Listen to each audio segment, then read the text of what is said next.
Lali-Ho and good afternoon, everybody. Welcome to another one of our bracket stage matches in the Final Fantasy IV Free Enterprise Lali-Ho League. So we are watching DarkKobold and Starman face off. I am Hupfin, joined on the mic by Xenocat. Xenocat, how's it going? It's going well this afternoon. I see we have a Rosa start, and we get to find Kane. So we know two characters. That's nice. Yeah, we have two sides of whatever kind of romantic love triangle is supposed to be going on in the story of this game. I didn't really pay attention. I just know there's tension. There's also a Mylon Z that we're going to have to fight at some point if we want to do that objective. I mean, I'm always a fan of defeating Mylon Zamboni. He's not a terribly difficult boss, but hopefully Kane and Rosa, once we find Kane, will be able to discover the power of friendship as our wonderful fake objectives state. Yes, and thank you to Escorian and Ike who are handling things behind the scenes on the restream and the tracking respectively.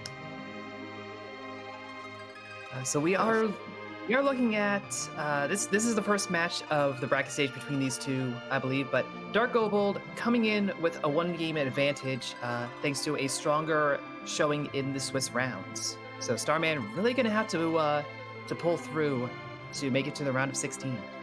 Yeah, this is going to be... I believe DarkKobold went 5-1 in the Swiss rounds, and Starman just went 4-2. So we'll have to try to make up that win here, or that one-win difference here in this Swiss round. So DarkKobold can afford to lose this race, but Starman cannot. If Starman loses, they are out of this tournament, unfortunately. Yeah, but of course, at this point, everyone that we're seeing in these races, very high-caliber players. We should expect to see some pretty high-caliber play. We may see a bit of a rude seed, maybe not. It's been it's been a roller coaster so far in the bracket stage, I dare say. Yeah, there have been many rudenesses that have shown up. The real question is, what part of this seed will be rude? Or will the absence of rudeness be in itself a rudeness? Yeah, I know we were talking earlier, like, sometimes you get one of those 25, 30-minute crystals, which is impressively early, and you're terrified because it's so early. Like, a kind seed can be a rudeness in and of itself. For sure. I definitely do not like seeing a go mode super early, because it then becomes, how do I grind the most efficiently? Why did I waste all that time getting loot early on? Yeah, we'll have to see like the comparative loot strategies as well. I'm not as familiar with these runners, so I don't know how that's going to shake out. But it looks like our runners are off. And our Rosa today is joined by Iridia today. Yep, as Octomom gives us the spoon, so that's nice and not useful. I mean, I guess Octomom just really wants these women to cook. That's very rude of Octomom. Yeah, it is very rude. That's very like proto-ultros going on. Yeah, and I look forward to defeating it. I don't like it. I'm very much looking forward to Rosa and Iridia coming back and showing Octomom who's boss.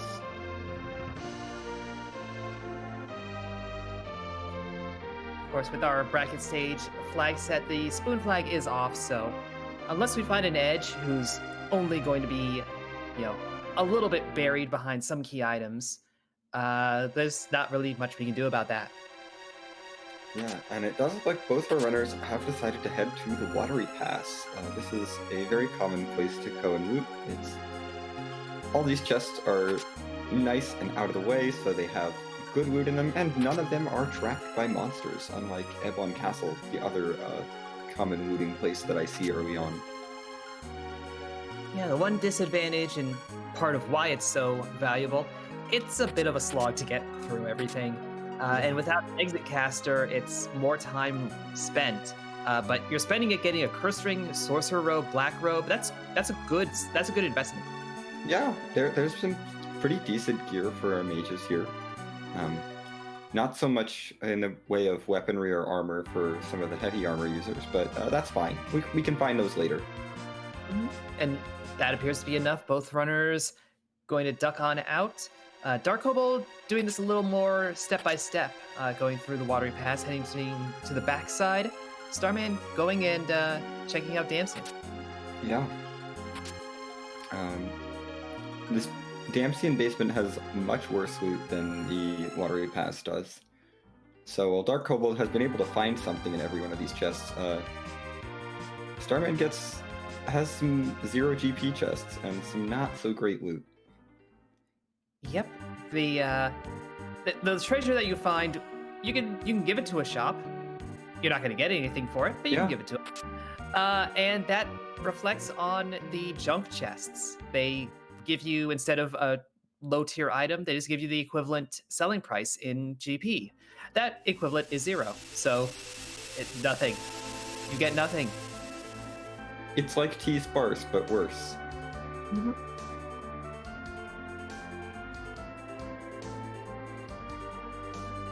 But it looks like DarkKobold is moving on, using that hovercraft to head over and check on the west side of Mount Hobbs, which, because we have Iridia, we can slide right through. And one thing to note about Starman, I believe Starman did find a Sylph summon for Iridia in that Damsian basement, which is very nice. Indeed they did. When you have a Rosa around, you're not as interested in Sylph's healing properties, but it is still a strong single target spell. As long as you've got the MP to use it, that actually does beef up Iridia quite a bit. The back of Mount Hobbs just giving a couple more rods, a siren, and a power staff, which can be used to berserk characters, but I don't think we have anyone we really want to berserk right now. No, that's very much a later thing. And the Hobbs summon, unfortunately for DarkKobold, was just Imp. I will be honest, I don't even know what Imp does. It probably just does damage. It does damage. It doesn't do much damage. It costs 1 MP, and is very fast, though, so it can be used to make Wyvern Mega Nuke you very quickly. Yeah, that's a utility. That's a Kane against Ashura up on Hobbs. So we've already found one of our objectives. And we did have some mute arrows, if I saw correctly. So we actually have equipment to tackle Ashura a little bit better. We have 1 mute arrow. Well, at least 1 mute arrow for Starman. DarkKobold may have picked up an extra stack in the back that we passed. I believe I saw DarkKobold had 11. So Starman's not going to be as able to do that strategy, but DarkKobold can use them.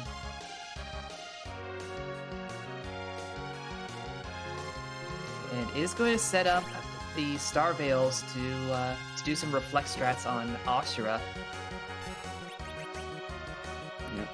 Both of our runners did start with an Ogre Axe in the starting kit, which is a very nice weapon for Kane at this point in the game. Yep, and honestly, with this party loadout and the equipment that you've got, I prefer the reflect approach over trying to do the life lock with the gray face. You're more likely to miss with this group, and missing too often in that strategy just throws it out the window. Yeah, as we see, Starman accidentally cycles over to the Cure 3 face, which isn't the worst. It's definitely better face to see than the Cure 4 face. Yeah, but you want to stick you want to keep her on that gray one that does life 1, because Ashura will cast life 1 on herself. That doesn't do anything, and that just keeps you in the fight in a good shape. But DarkKobold through that fight. Oh, and Starman gets the unfortunate Cure 4 at... Oh, I think that Ashura was almost down, too. Yeah, that was 1160 that it healed up for, and I think that spot has about 1300, I want to say. Yeah, I think it's like 1200, 1250 maybe. It's... Ugh. You hate to see it. Yeah. But again, this is an objective, and early on, a solid physical fighter is actually a great resource, so Starman going to reset, but I would not blame them for taking some time and reinvesting and getting through this fight. Yeah. Meanwhile, DarkKobold is diving into the Antlion Cave. So we'll see what boss is down here. This is a very early check in the vanilla game progression, so the boss is not terribly tough. So even this pretty much base level party should be able to get through it, no problems.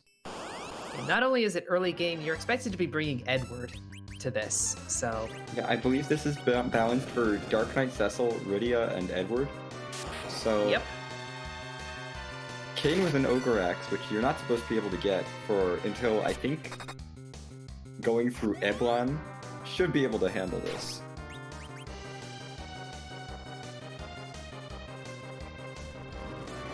Already halfway through the 1000 HP at this spot. Switch over to the dragon form, which loses the boss bit, but we don't really have a way of exploiting that. We'll just jump on it and call it a day. Well, especially not with Rydia taking a nap.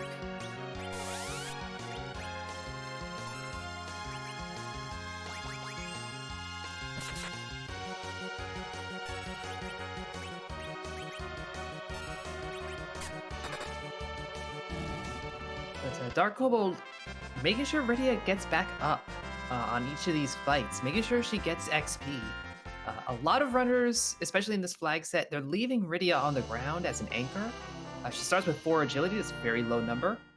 But if you get her early on, get her some good summons, a lot of XP, she can be potent. And those Zeus gauntlets, she can eventually wear them. Yeah, we do have to get through Dwarf Castle before she can wear those, and I don't imagine that we will be wearing them anyway, because Kane can make much better use of those Zeus gauntlets with that Ogre Axe. I was trying for a segue. Starman is through the Ashura fight, DarkKobold is through Antlion Cave.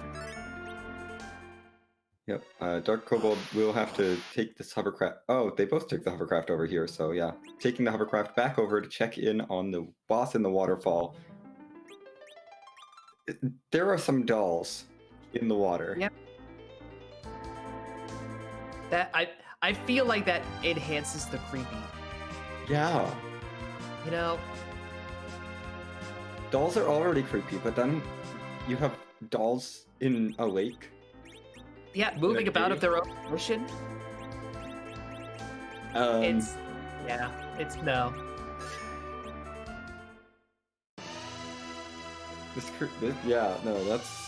That's immediate nope, and DarkKobold agrees, has decided that those dolls can stay there.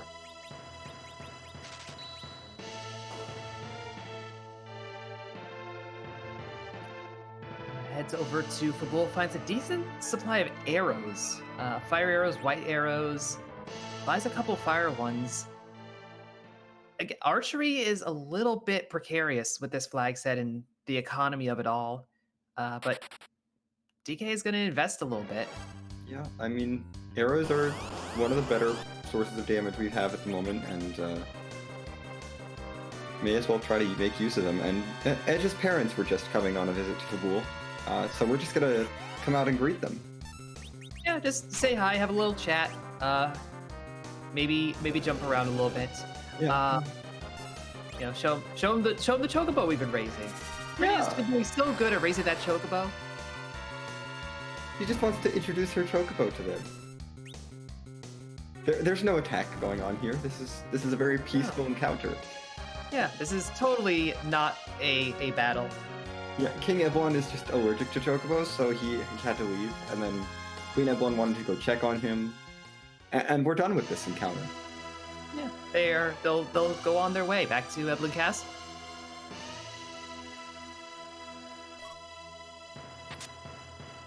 Wasn't that a nice diplomatic visit?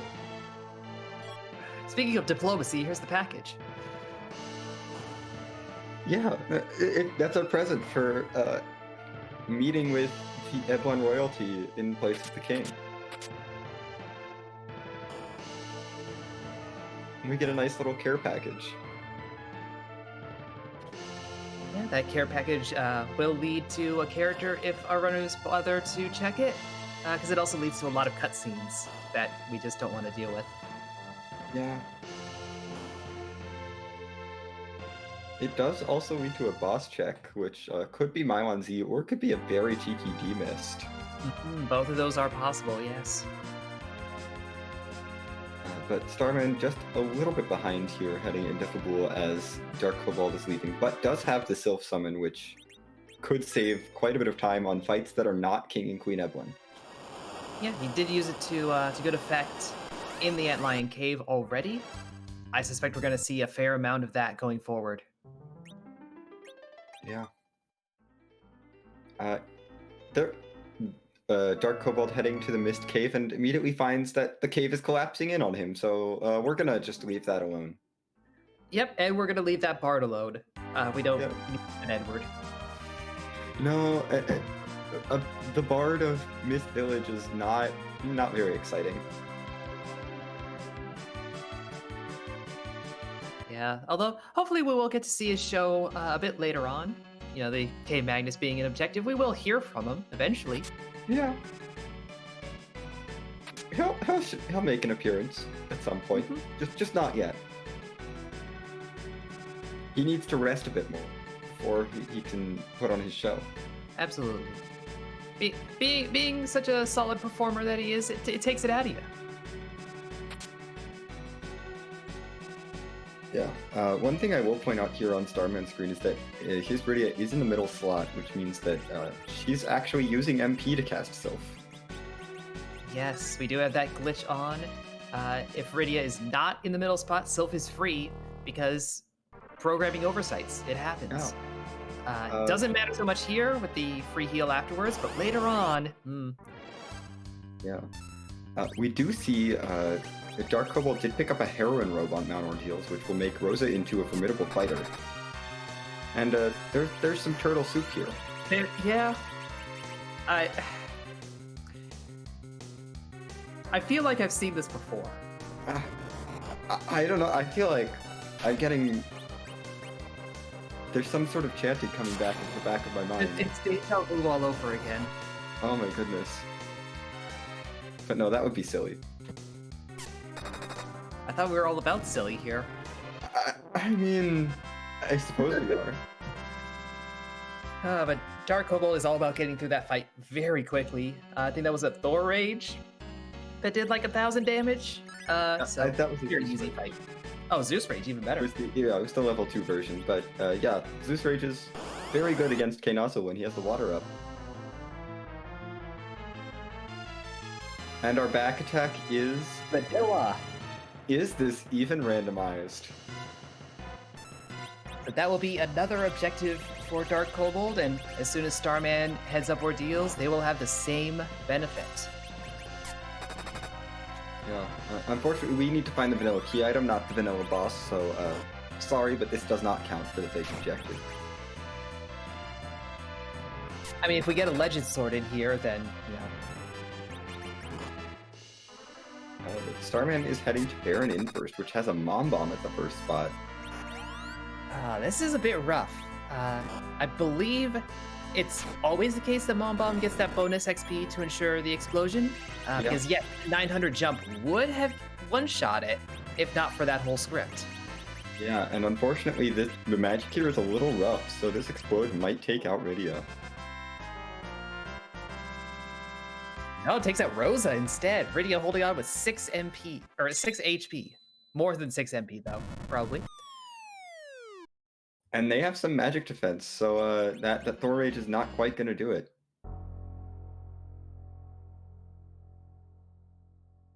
But DarkKobold is through the Mylon Z. And now heading into the changing room to see what the key item from Mount Ordeals will be.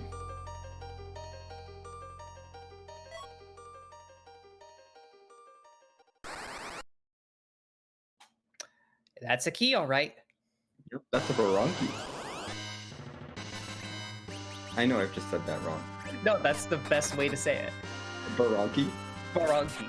Yeah, it's like a donkey, but it's Baronki. Just ride that Baronki all the way to the Aquaman fight. No, there's just some imps coming out of the mirror. I don't know why there are imps coming out of the mirror. I guess this three-person party has to fight their inner demons of imps. Yeah. Some dark imps. Yeah, sure. Yeah, they're a manifestation of their respective inner demons. That totally actually works. Yeah. You could write that short story. Mhm. We don't have specific inner demons for Rydia, Rosa, or Kane, so we just have the generic dark imps inner demons. Yeah, it's like sprite limitations, you know? Yeah, we couldn't get evil versions of every character, so we just had to have some dark imps appear.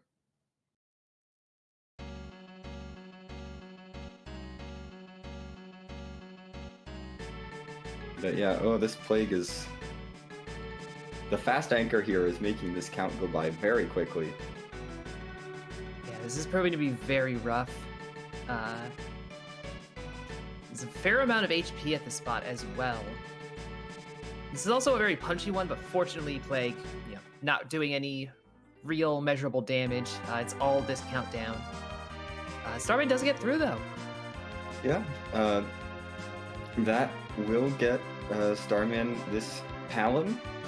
And Palom's always a wonderful character, and a magma key, so Starman has access to the underground already. Very nice. You like to see that one. And to answer a question in chat, DarkKobold does not have access to the Sylph Summon that Starman has, because that was in Damsian Basement.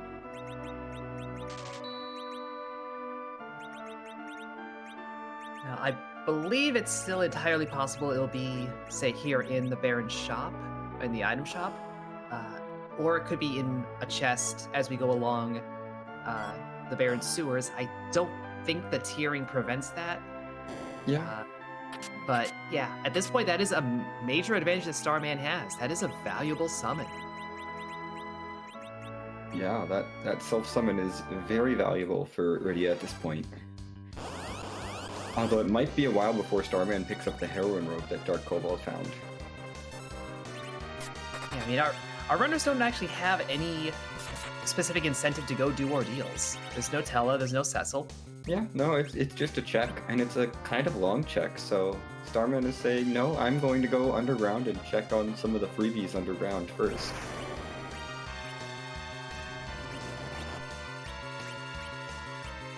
I will say that Ordeals does have 3 bosses on it, and having a boss hunt in the pool definitely could be an incentive to go head up there and see if there are bosses happening, but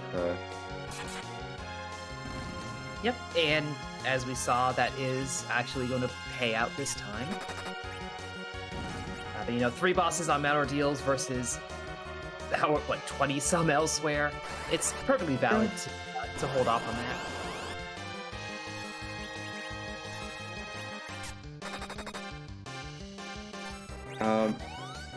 Rose's aim is actually working in the middle here. Normally, Rose's aim can overflow, but the accuracy if you have a good bow, but the crossbow is not a good bow, so it doesn't have enough accuracy to cause the aim command to have it overflow. That is some high tier play, is knowing the right way to use bad items. Yeah, the crossbow is real bad. Okay, that's not correct, Inven. Correcting us, thank you. It is working though, in the middle slot, but the crossbow is very bad.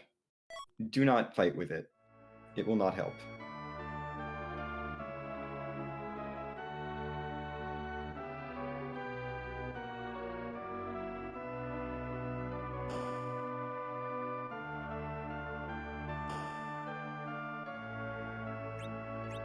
It does look like Starman has decided to head underground and take some eggs. Yeah, but DarkKobold has gotten through the plague fight pretty rapidly. Those samurai arrows, big advantage on that front. And looks to be about to head over to the Baron's sewer and get those checks out of the way. Yeah. Meanwhile, Starman is just getting this team online.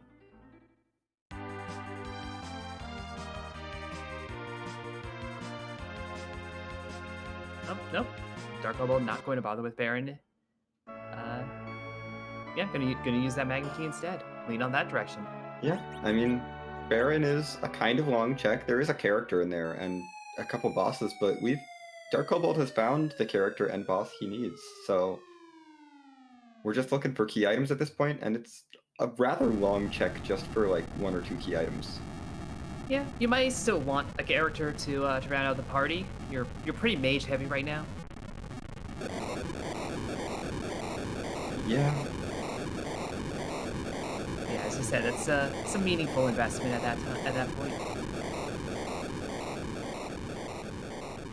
Does look like Starman is healing up at the Dwarven Pot of Healing, so looks like he might be thinking about taking on Dwarf Castle.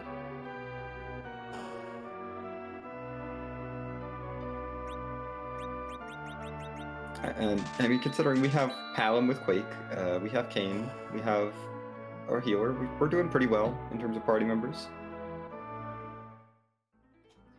Yeah, we got solid AoE, we got solid single target with that Sylph. Kane can do whatever physical damage we probably need.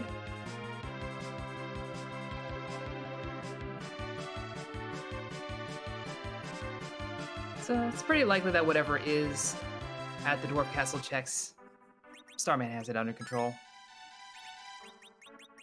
Yeah, Starman does find some mute arrows down here on Dwarf Castle. That'll be nice.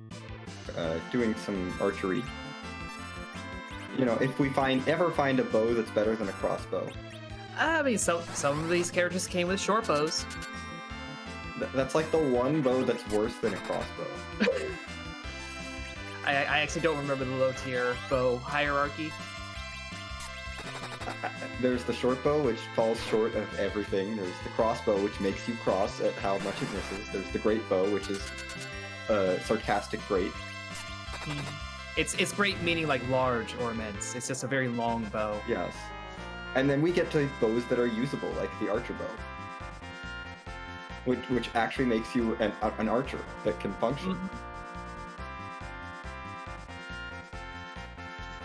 Meanwhile, here's Dark Knight Cecil at the Calbrena spot.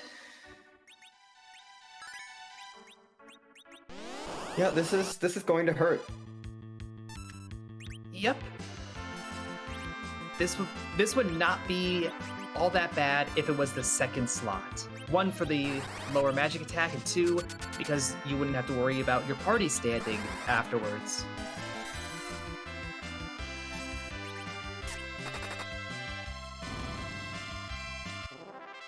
Yep, and it does look like Starman is going to keep Rydia up.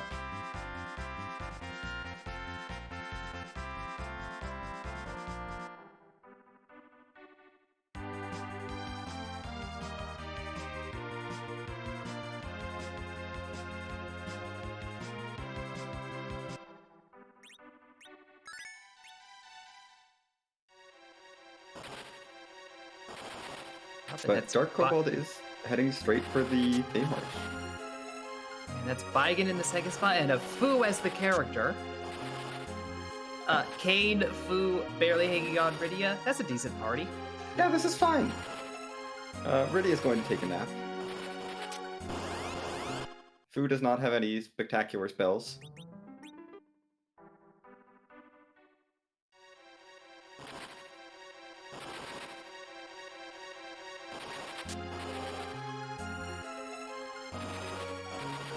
But Lit 3 will take out Baigen here.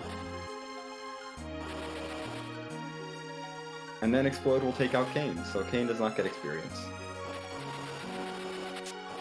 That's fine. You can do other fights later.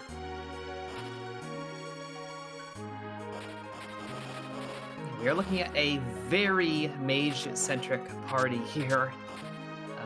So, yeah, we may see Reflect strats, we may see Fu and Friends. Just, we're not expecting Berserker strats at this point. Yeah. And we are getting an update from chat. It's that the overflow still happens, and it sets the accuracy in the middle slot down to roughly 63%. But that ends up actually still being better than the crossbow's base accuracy, because the crossbow is just that bad. Still worse than aiming from a non-middle slot. And hey, we have a bow Hey! that actually works. We have an archer bow.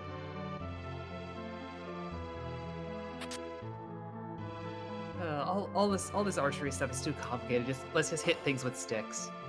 Hitting things with sticks is great. But that's a shield, not a stick, that we got from the Feymarch freebie, so nothing exciting there. And I did miss it, but it looks like our tracker marked it. Starman apparently found a tower key in Dwarf Castle. Indeed, so a dive up to the tower is perfectly reasonable for them at this point. Yeah, having access to that tower key is very nice, because now we can check both of the checks in the lower Tower of Babel rather than having to risk it on heading for just the top one. And the foo is the real value from Dwarf Castle. Oh, absolutely. Yep, that is elements at the Leviathan spot. Elements at Leviathan? This sounds like not fun. And DarkKobold has decided that it sounds like not fun and is promptly leaving. Mm-hmm. CPU at the Ashura spot is not as bad, but you want to save that for when you have some really reliable full party healing. Yeah, I mean, Sylph will get through that. Mm-hmm. Yeah, so we might actually see Starman approach it. But Rosa is not quite at that stage to handle it herself. Yeah. Either way, it's still a very slow fight. Even with access to Sylph on Rydia and foo spells. Mm-hmm.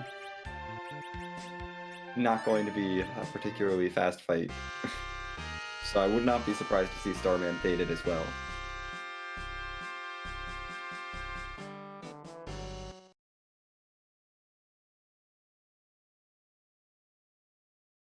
But it does look like DarkKobold is going to go make this Dwarf Castle check. Fill in what Starman's already checked. As Starman is going to check in on these shops. We did comment on these shops, but there's not much in them. Yeah, it's not really anything to say. There's, I guess, Ether 2s. We have seen Cure 3s in the Fabul shop, I believe. Yeah. But, we have enough other sources of healing. We don't need to lean on those and, do any sort of chemist strats. Yeah, with both runners having access to Rosa and pretty soon Fu as well for DarkKobold, we can probably just get through the seed with white mages and not have to worry about using chemistry for healing. But Starman has decided that the Feymarch is not for them today. And it looks like it's going to be heading over to set up Sheila 1. Yeah, this is another freebie, although individually, I probably would have gone and done the tower first, just on the off chance it gives you the pan. That spares you one pass through the Sylph Cave. Yeah, the tower does take a little while, but with the tower key already in hand, it's not a terrible option. There's 2 chances to find a pan. And then you can walk through the Sylph Cave once instead of twice. And get 2 extra items.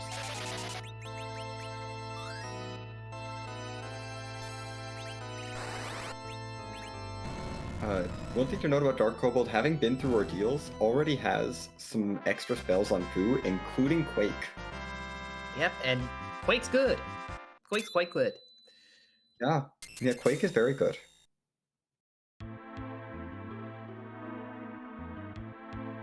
And we still have not seen a tier 5 item yet, as those are just in the Tomra shop. I mean, illusions can come in handy, but when you've got this many white mages, Blink probably will carry you. Starman, you did not validate your seed. Starman. The job dwarf will remain unemployed until we investigate otherwise. How unfortunate. And the tower is remaining unchecked for right now. Starman heads back to Fabul. DarkKobold's going to go take a look at the Dwarf Castle shop, and no, we do have one tier 5 item. We have Bacchus. Yeah, we have Bacchus. We have some extra star veils. Yeah. But we have not seen sirens, hourglasses, coffins, elixirs. All of these are hiding. Yeah. The good stuff, you might describe it as, collectively. Yeah, no, I would describe that as the good stuff. Not that Bacchus aren't good, but speaking of good stuff, Sheila has just given Starman the party rock. Yeah, that is an Earth Crystal out of the Sheila 1 check. See if Starman heads there immediately, or has other routes in mind. DarkKobold has the tower in mind, clearly. Yep, with the tower key in hand, going to make this double check.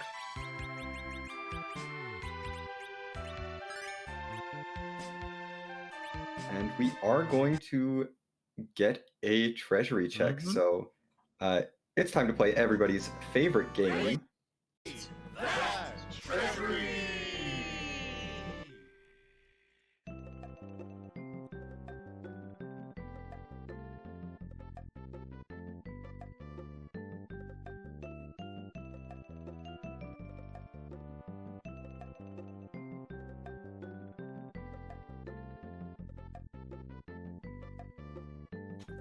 I mean, shame that you're fighting the inventory right now, but we've already seen a white spear, Artemis arrows. Feels nice.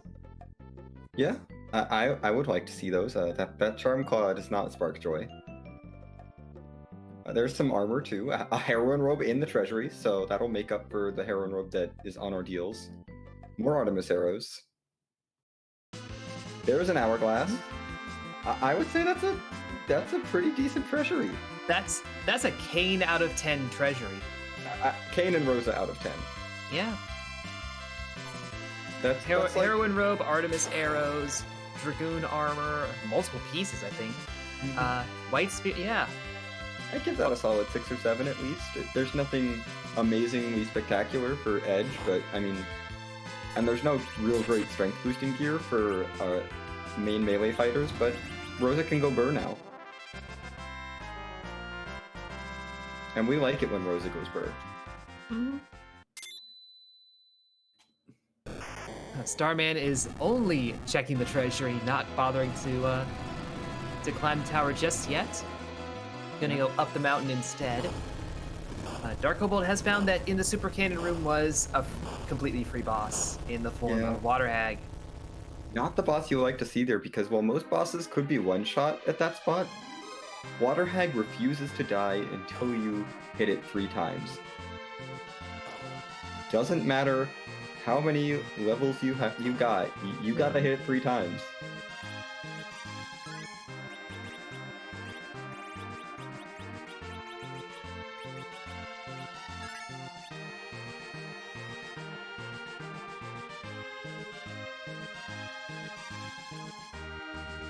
But it looks like Starman has decided to go make up the Ordeals check, which will open up the Baron key, or might keep him up here on the overworld. Yeah, but more importantly, gets that objective number 4 on the board. Yeah, and DarkKobold has found dueling lunar sparkles at the top of tower.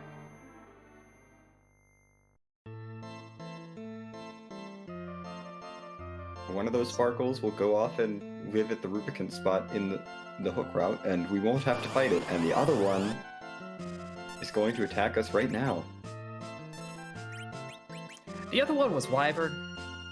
That's you would rather have Wyvern go up to the hook route and just hang out there. Fu just you know that thing of like the heroes, like they turn, you don't even look at the explosion, you're too cool. I feel like that's what Fu is doing right now. Fu is too cool for Mega Nuke. Yep. Also, you know what boss those arty arrows might come in handy against?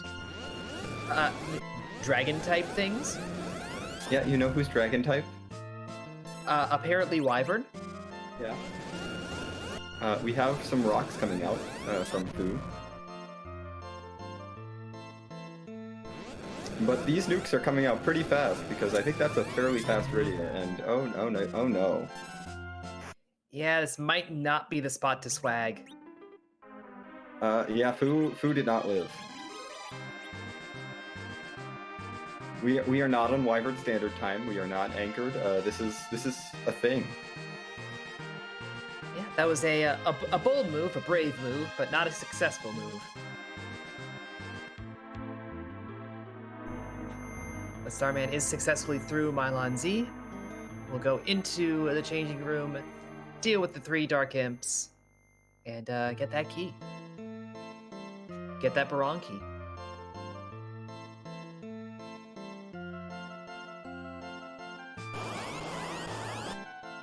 Yep.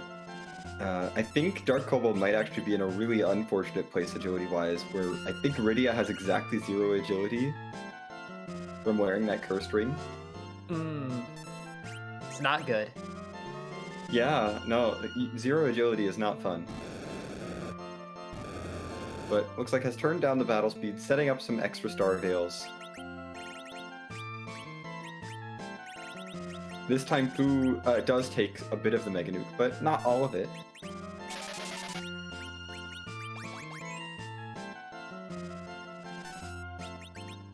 But meanwhile, Starman is just torn through this Mount Ordeals. These bosses posing no threat to his party.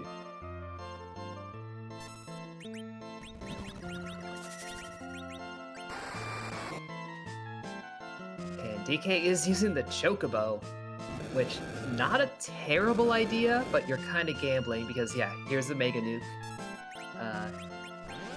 Sorry, you're, Fu.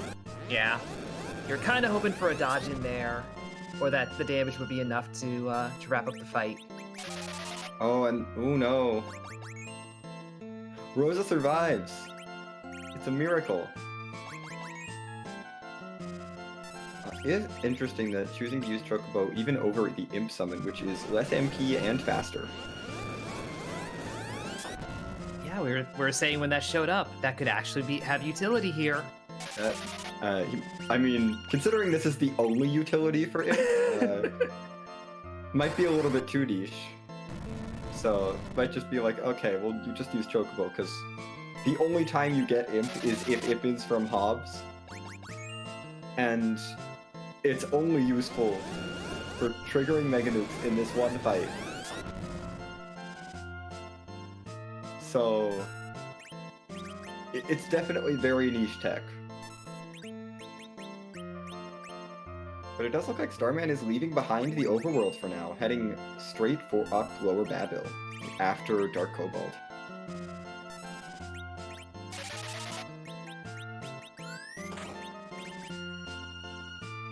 We'll be able to do a little bit better work against this Wyvern, I think, because has access to the Artemis arrows and the White Sphere from that treasury.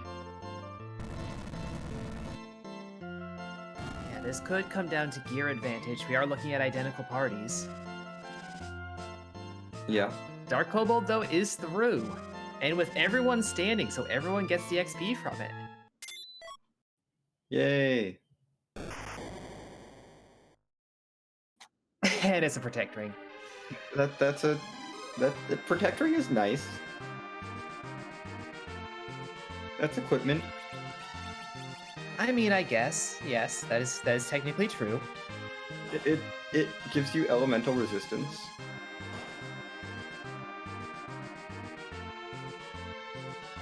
Yeah, but it does not give you progression, and that's really what these runners are looking for right now. Yeah, no progression. But there could be progression behind this tower key. Yep, we'll see from DK as he walks it out. Starman heading up to get the blog news. Yeah, we'll see what Starman does, how Starman reacts to this. Did skip the save at the top of tower, but has a save in the middle of the tower, so it's not a terrible walk.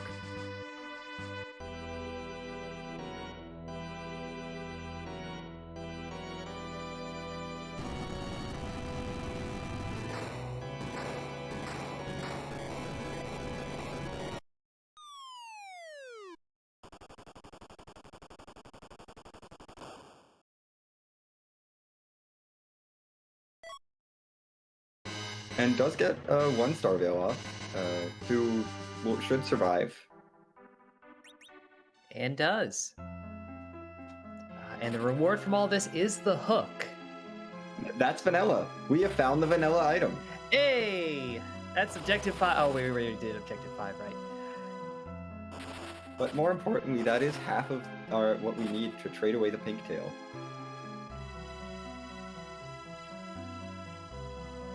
Also, Wyvern is being a butt. Wyvern is being Wyvern. Yeah.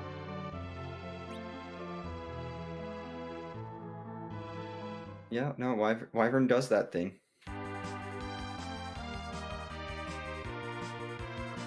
We'll see with that hook. We also... I mean, there's the King Queen Evelyn spot if you really want to be bold about looking for D-Mist. There's a character, but what character do you really want with this party other than Cecil? Yeah, that's very hard to say. We haven't really found any good weapons for Cecil or Edge. I mean, we found a longsword in that treasury. Yeah, so I guess the longsword is fine, I guess. But really, this party is pretty solid. Yeah, so really, I would not be playing that hook. I would be playing that Earth Crystal.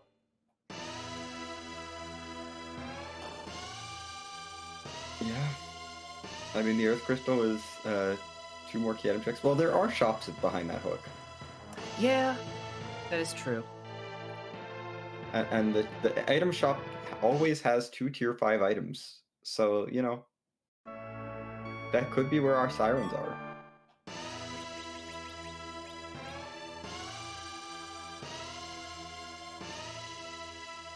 But we'll see what DarkKobold decides to do once he gets out of Fabul.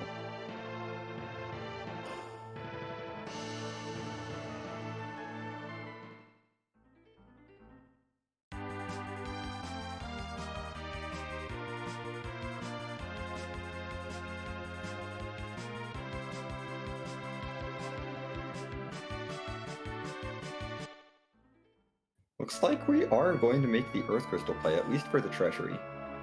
If not for the full... well, we're going to shop first. Shopping is good. Yeah, get you some more Star Veils. We are spending quite a few of them over the course of this seed. Yeah, Wyvern has a habit of taking all of your Star Veils. And we don't like it when we lose all of our Star Veils. That's not fun.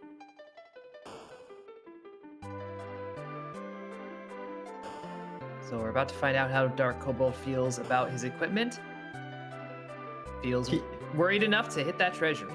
Yeah, I think he'll be pretty happy to see the White Spear and the Artemis arrows in here. Not sure about the rest of the treasury.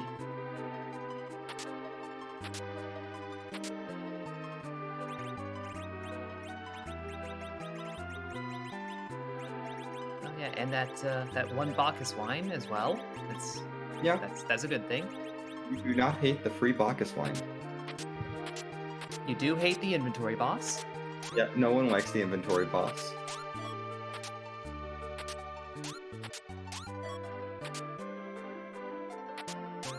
But we are heading into... oh yeah, Starman taking off that heroin robe because he wants Rosa to be able to do healing things. Because the heroin robe makes all of your healing a lot worse. Yeah, it is battle Rosa, not battle and also healing Rosa. No, yeah, Rosa can either be a Healy Rosa or she can be battle Rosa. She can't really be a battle mage. She hasn't figured out how to do that yet. Mm-hmm. I mean, I guess she could be a bit of a battle mage with like Berserk and Blink. I guess, yeah. But DarkKobold is heading straight up Zot. So we are going to get a check at these 2 characters. There's 2 bosses up here, and there is 1 key item through this whole sequence. Yeah, it's a fair time investment taking this whole walk just for one key item. But what are our other options right now? Baymarch? Baymarch? Baymarch and Baron. Yeah.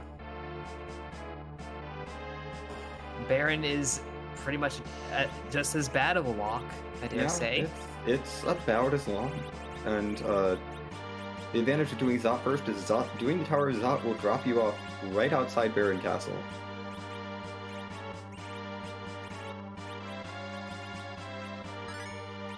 So, I might be thinking, let's do Zot first, clear through this check, and then be able to just charge right into Baron Castle right after that.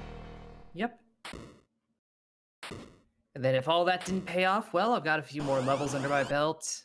Fu's got his probably full complement of spells at that point. We take the Baymarch then. Yep.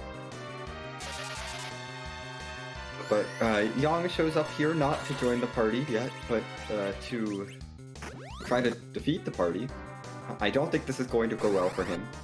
No, this typically goes poorly. Yeah, Quake has something to say about this boss.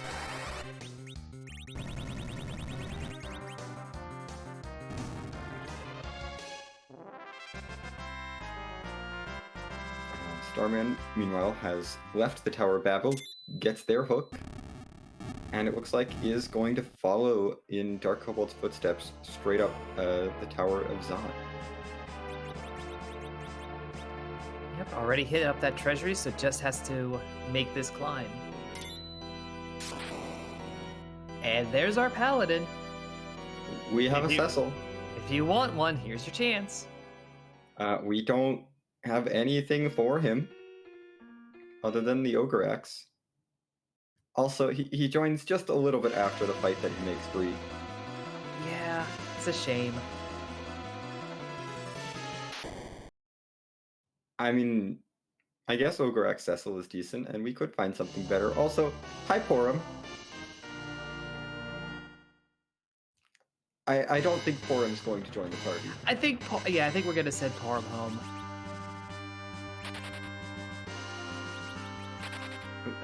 What I want to know is what Cecil was doing with Porum tied up in the Tower of Zot. Cecil was there to try to rescue her. The timing.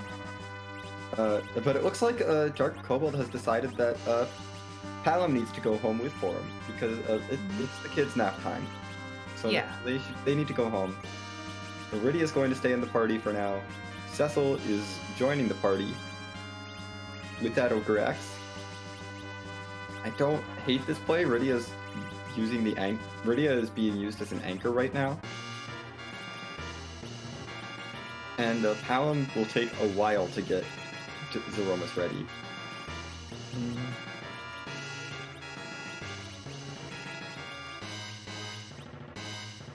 So this is migrating things a little more towards a hybrid strategy with this party. A couple of Zerkers, a couple of Spellcasters. Yep. And chat bringing up a good point. The Forge objective that we have as our first objective will not give an Excalibur, but there is one Excalibur guaranteed in the pool, key item pool somewhere. It could very well be the reward for doing this Paladin fight right here. It very well could be. And how convenient, Fu just learned Nuke. Fu's good at Nuke. Fu is very good at Nuke. Fu just wants to microwave everything. It's like my level of cooking skill. Yeah, just microwave everything. It works fine.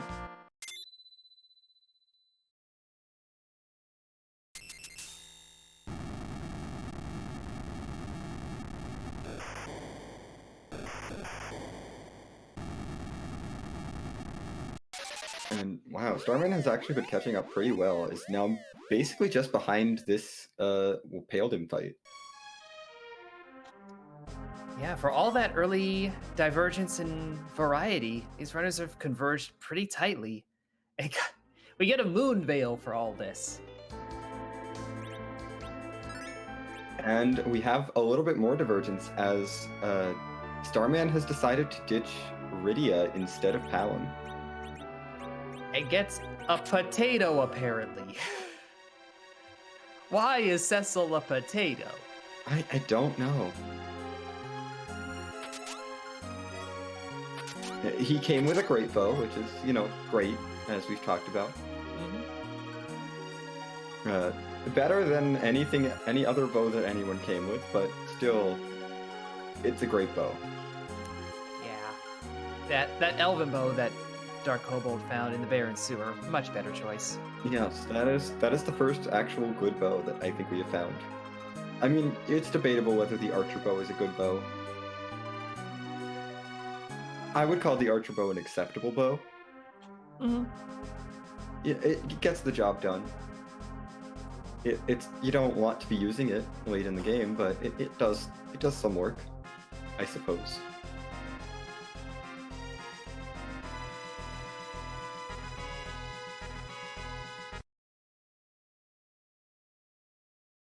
Oh, but hey, it's time to get revenge on Octomam for telling Rosa and Rydia that they need to go cook. Yeah, DarkKobold is just gonna have food cooked Octomam instead. Yeah, no, it comes full circle. This is Karma. This is karmic justice.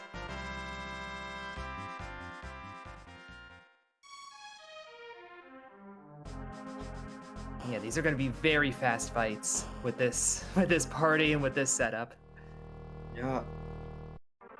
Unfortunately, we don't have an edge to throw the spoon at Octomam with. That would be even more full circle, but microwaving will do. But we can't really microwave this boss. I honestly, I don't have the spreadsheet up. There are spots where Nuke will hit Valveless, no problem, even in tornado form. There are spots where it will not. I do not know them offhand. But Virus is not going to hit in this location, so... Yeah, no, it missed entirely. That means that Nuke will not hit Valvalis here. Although, Kane might have something to say about that. Yeah, we may have to go for the classic approach of jumping to break the tornado, which you don't see a lot, honestly, but does resolve that problem. Yeah, jumping works.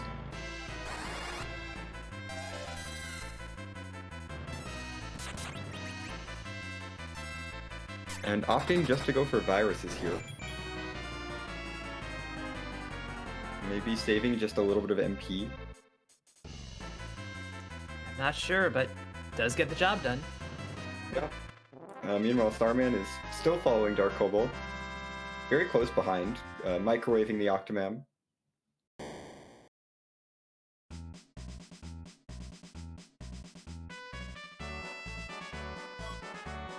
And a vanilla character, I suppose. Sid joining the party.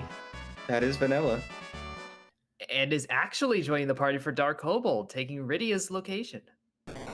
Sid is a better anchor than Rydia. If you're gonna get level. Yeah.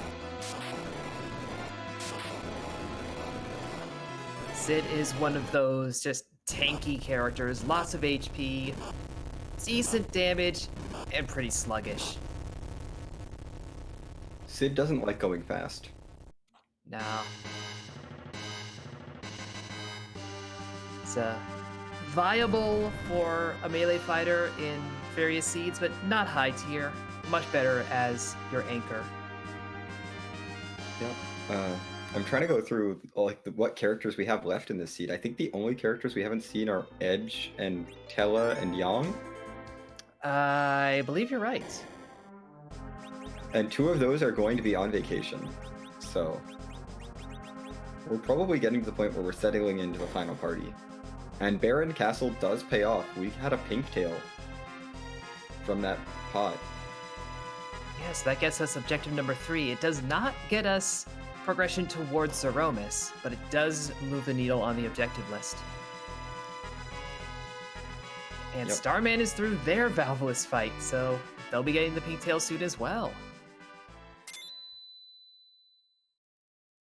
Yeah, an important thing to note about that pink tail is that pink tail could be a very good weapon for Cecil.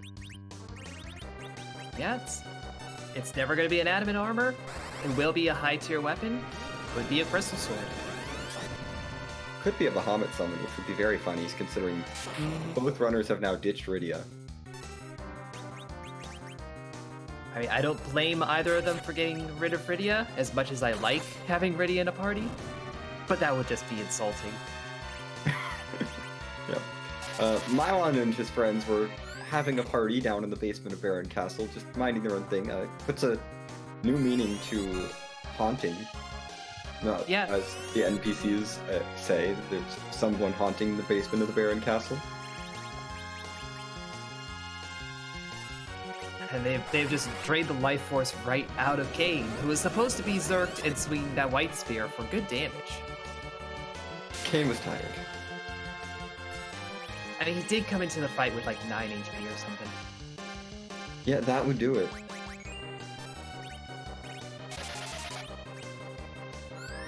But Starman gets the pink tail and is charging right back in for this Mylon and Friends fight.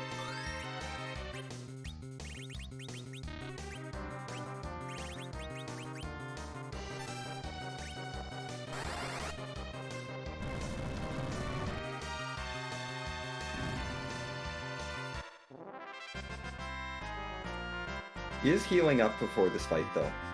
So.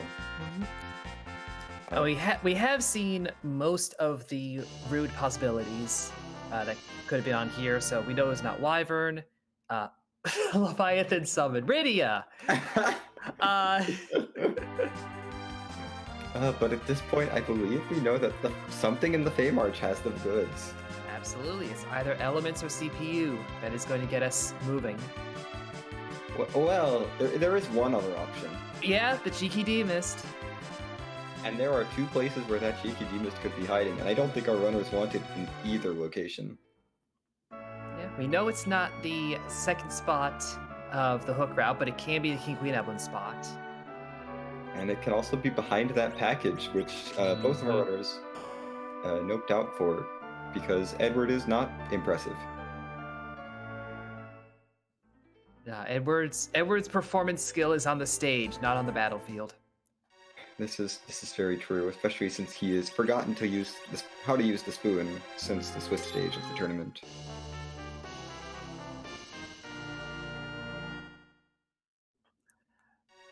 Okay, that's not a crystal sword, but that is some solid weaponry, especially with all the archery we've been doing. Yeah, Rosa is going to go very burr.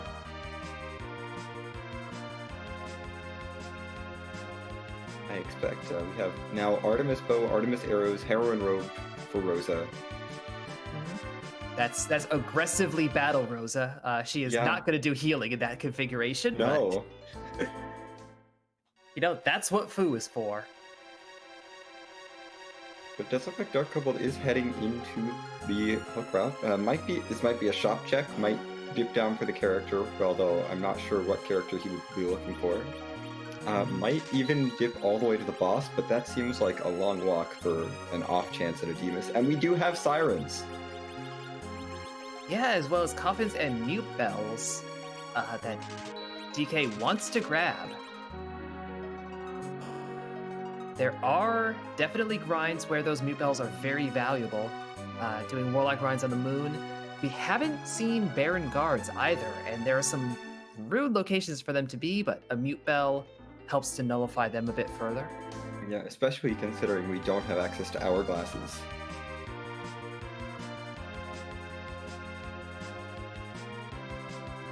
Starman turning in their pink tail, going to be picking up that Artemis Bow as well.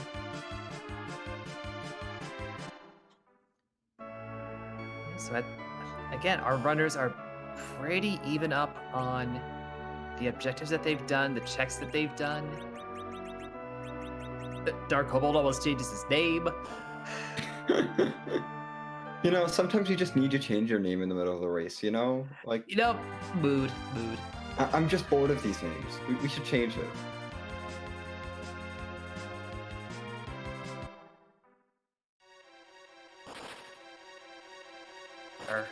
Our restreamer of Scoria just changed to ah. That sounds about right. That's too many H's. We only have 6 characters. I know there are 12 characters.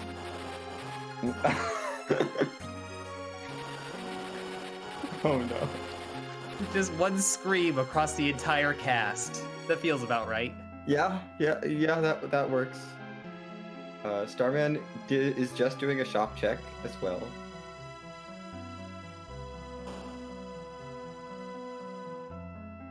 And now we're heading towards this Fey March.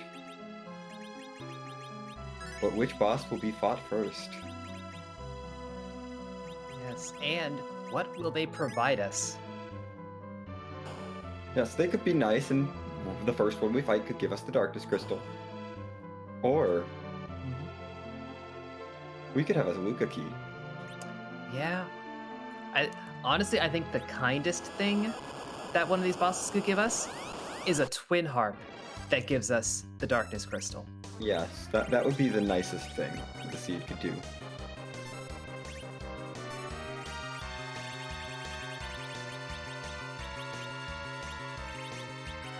It does look like DarkKobold is setting up for reflect strats against these elements, with covering Cecil in the back row, using that Moon Veil from Zot. Mm-hmm. This is a very heads-up play. Absolutely the best time and place to use that. Every swing will hit Cecil, every swing will miss Cecil. Yeah, and this has become reflect some spells. You don't want to see Fu cursed there. That's not ideal. Yeah, but you know, when you're still doing quad 9s while you're cursed, it's fine. This is fine. Did parry with Cecil, which is not good. Do not parry with Cecil. Yeah, that's an error. Because this will happen. Everyone is now taking a nap.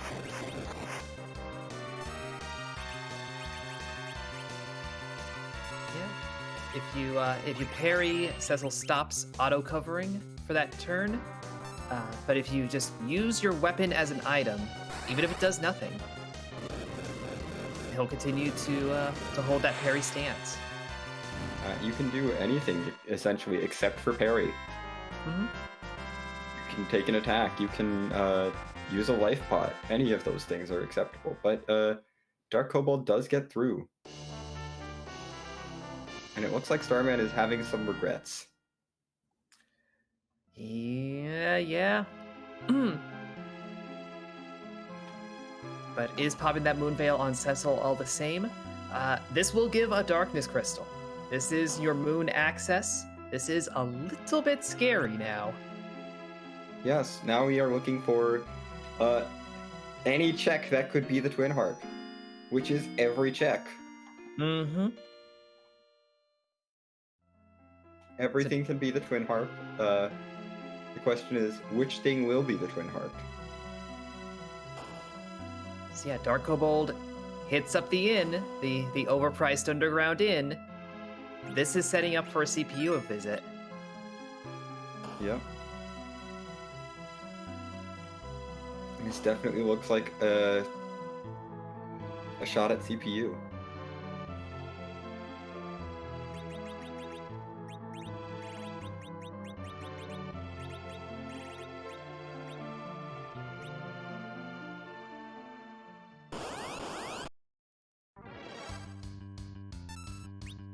Starman managing to settle into that same strategy. Just reflecting things using that Ogre Axe as a weapon. Yep. Unfortunately, did start the fight with everyone at full HP, so some characters had to get knocked down. Yeah, but they'll get picked back up in all likelihood, and picked up in critical HP, so probably fine. Yeah, we're probably fine. Meanwhile, DarkKobold is going into a little bit of a YOLO against CPU, lurking up Cecil, I believe. Nope. I saw the swing against the attacker and assumed it was Zerked, and then it was like, nope, that's not. He has a turn. This is not YOLO yet. No, this is just chaos mode.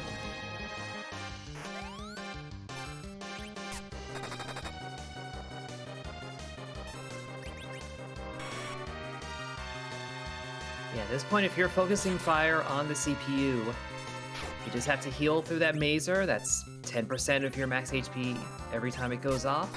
Very manageable with this number of white mages. Yeah, but it does look like Starman is healing up and might be diving into this CPU fight as well.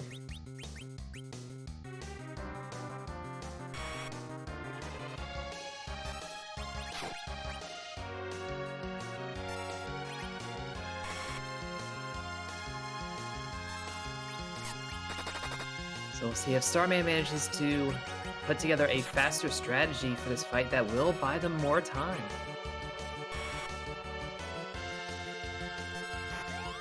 Yeah, these runners have been very close for actually quite a while. Looks like he's going full YOLO.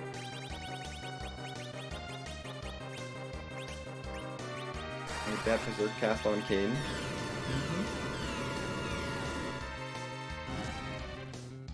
Queuing up a Quake.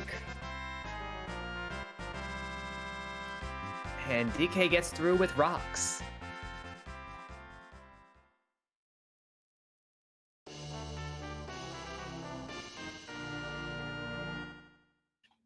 And gets the rat tail.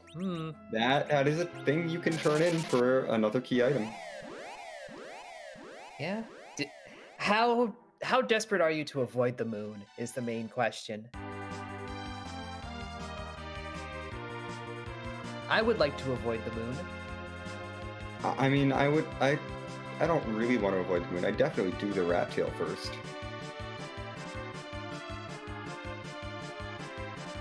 I guess the question then is, if rat tail, say, gives us the Luca key, do we continue to avoid the moon? You know? That is a good question.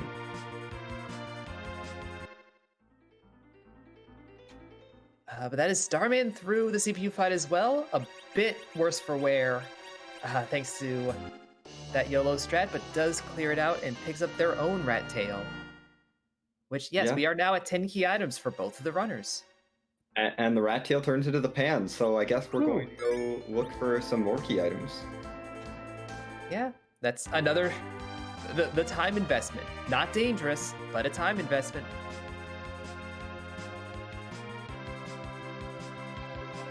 Yeah. Just a small time investment, though. But we get to go back down to the underground, bonk, yang, come back up.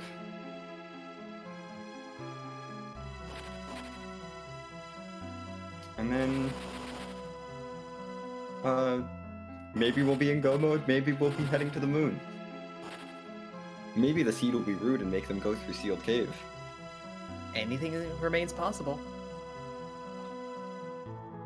Or maybe half of Forge and the Twin Harp are locked behind a Demist and Giant. We don't know.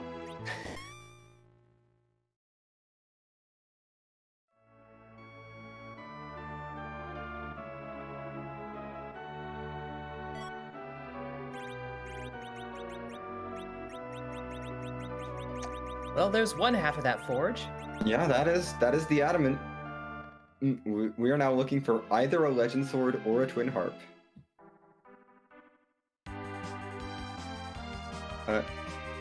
We would like a Twin Harp because I would like music, but we could just find a Legend Sword and be in go mode and then not have to deal with that.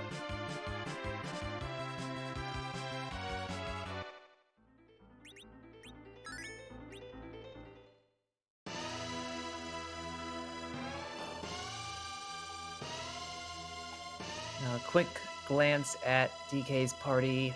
It looks like you're going to want a bit more grind if this gives your go mode. Yep. Fortunately, both runners have 10 key items. Both know about the sirens, and so should have all the resources necessary to grind. It's just, may have to take some time to grind, but that's just a Sand Ruby. Oof. We're off to the moon, I suppose. It's moon time. And DK not keeping the Sand Ruby. Yeah, you're set on your party. And this kind of moots the question that I was leaning towards of like, which grind do you take? Until we actually have go mode, the bosses that you're fighting are your grind. Yeah, I'm a big fan of just let's just fight the bosses until they give all the levels that I need, or until I'm hit go mode, and then I'm like, okay, I guess now it's time to grind. But that's not always the best strategy.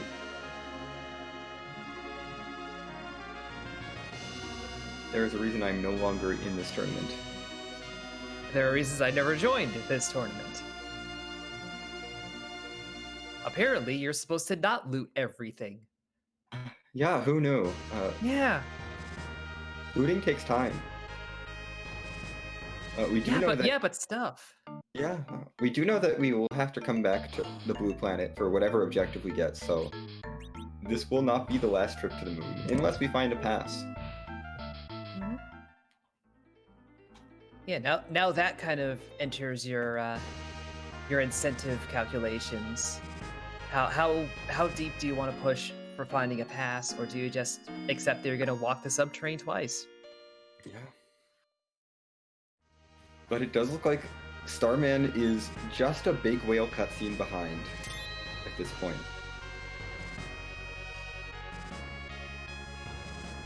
Yeah, these two have been steadily in the range where things going wrong on a Zeroma's fight, things going south on any boss fight and forcing a reset, the lead can change that. Yeah, especially if we see some divergence in our moon routes.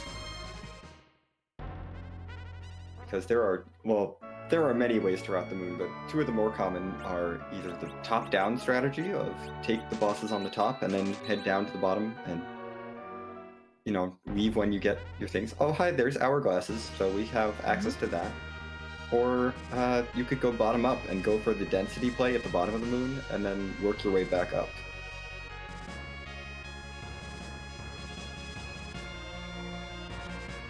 And DK is going to go with an aggressive top-down, starting at Cave Bahamut. Well, Starman looks like is heading for the Lunar Palace first. This could be a modified top-down, heading for maybe the Murasame altar first. Could Or be. it could be diving straight to the bottom of the moon. Yeah, as always, the main difference, going top-down, you're getting to checks earlier. They are, generally speaking, a little easier of checks as well. But the value and the density is really towards the bottom. To answer question chat, Starman did not buy hourglasses, has not visited the shop. I think he might have one in his inventory. And that's Tella, so we now know that Edge and Yang are taking a break this seed.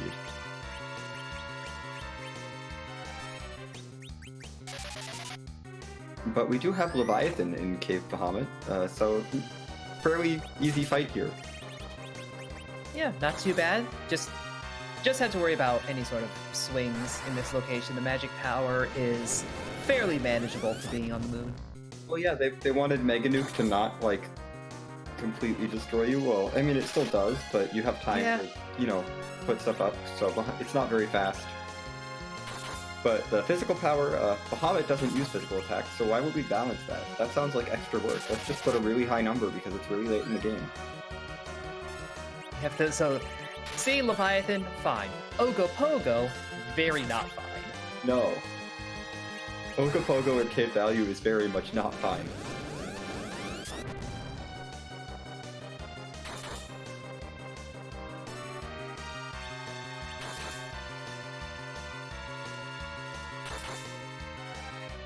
But this is Starman setting up a grind, hitting up these warlocks.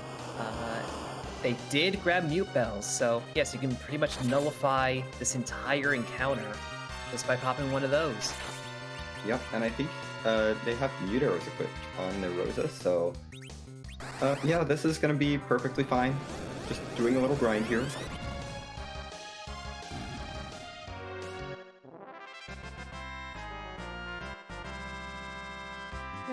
Casual 5k, single shot, no big deal. Yeah. Not worried at all.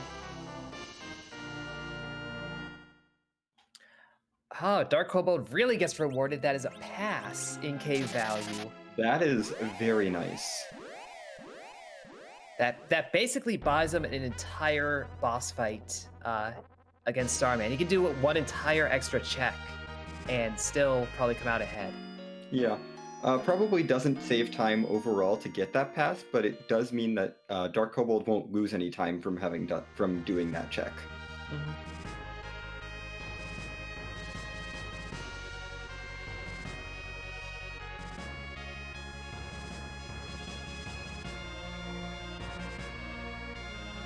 And I can't imagine Starman will go back for that quickly.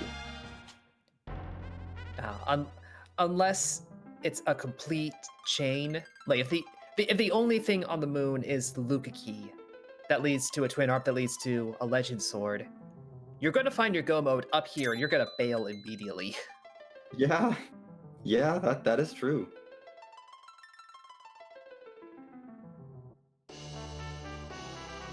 But DarkKobold is starting this dive into the lunar subterrane.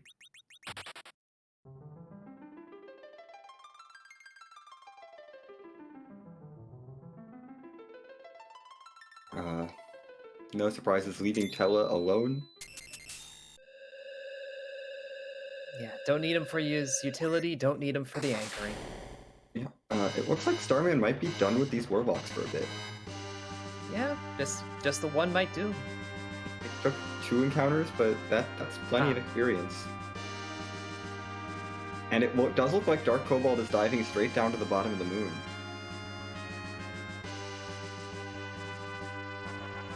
So, DarkKobold is now just a little bit behind Starman visually, but does have access to that pass, which will save a lot of time heading to the Zeromus fight. Mm-hmm. But Starman does have a few extra levels.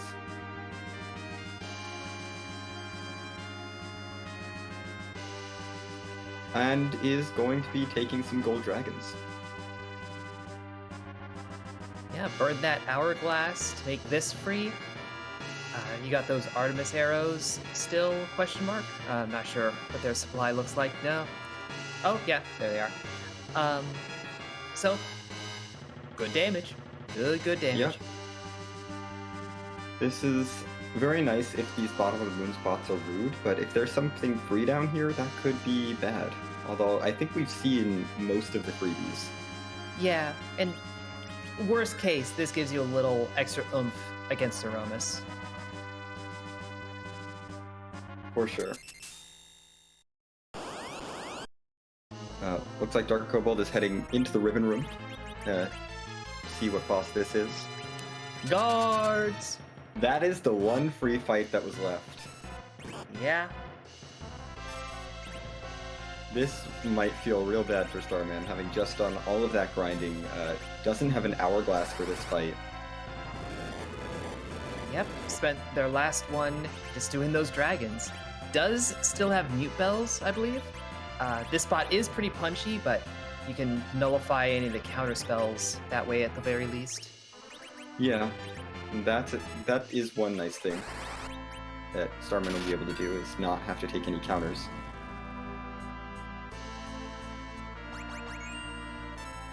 But DarkKobold is getting a double life glitch on this spot, which with 10 key items, this is going to be all the grind he needs. Starman, meanwhile, is trying to go for this stone. It's tough to hit. Yeah, stone does not land. It's not the most accurate spell. Yeah, but 400,000 experience lands right in DK's lap, along with the defense sword, an inventory fight. Oh goodness. This inventory fight. And Artemis arrow, so this isn't the direction. We need to keep looking. But unfortunately for Starman, DarkKobold does have the advantage here in the looking. And the defense sword is definitely nice. Cecil has a weapon now.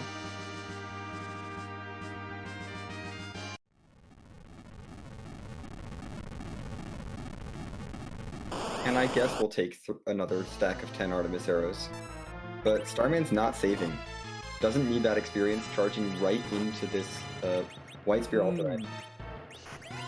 I mean, Lunar Antlion. Antlion's always on the moon. It's basically a moon boss, right?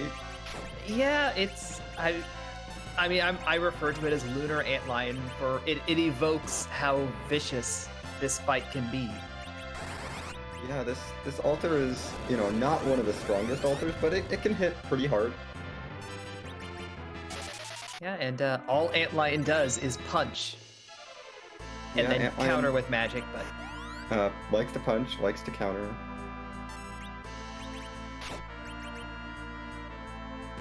And the counters are not doing much here, though. Yeah, this would almost be a situation where you would want to bait counters to reduce the punches, although I don't think that's actually how it works. It's not. He still gets at the same punches, it's just you get extra counters on top of that from doing the fight command. Yeah.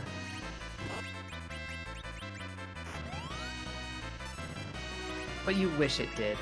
You wish you could bait it away from punching. You really wish Antlion could just not punch for like 1 second.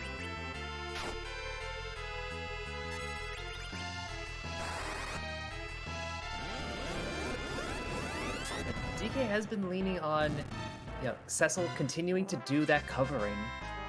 Even without, a Moonveil up, still pretty durable. And those nukes get him through. Yep, gets through just a little bit faster than Starman does. And there's your Excalibur. Yeah, I guess we'll probably keep that.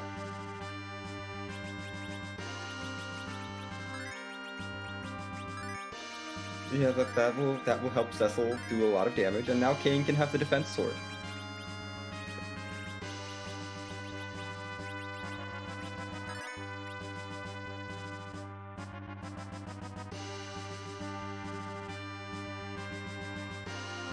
We have to either continue digging down to the Ogopogo spot as DK is doing, or start climbing back up. Yeah, those are the two options. We have this altar down here at the bottom of the moon. We have the Crystal Sword altar, and we have the Murasame altar. The best thing is, we don't know that the value is at any of these altars. Ooh. Oh my goodness, yes! So, Ult Gauntlet at Ogopogo. This is a thing that exists. This could be double required. It can be, absolutely. But DK wants nothing to do with it. Yeah, no. We have 2 other checks available, and Demist has not been found, so there's a little bit more. But the only other checks that we have are the Crystal Sword altar, which DK is now rushing straight towards, and the Murasame spot, or altar. And Starman is taking this. Might be thinking, no sane runner wants to take this Ult Gauntlet. I've got some extra levels. I can get through this. Yeah, this is the bold gamble that you have to make when you're a match down in brackets. You have to look at this and be like, my opponent is not doing this, so I must. And we have Golbez here at the Crystal Sword altar, so that's also not fun. Yeah, but that's not fun in like a different way. Yeah, it's just long. It's not as difficult as this Ult Gauntlet would be. Because we may have made it through that one Evil Mask, but there's more to come.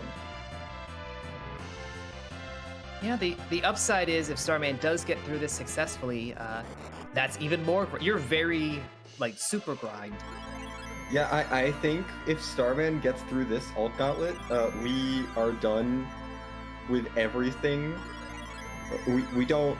Zeromus is going to be a fun romp in the park. Mm-hmm.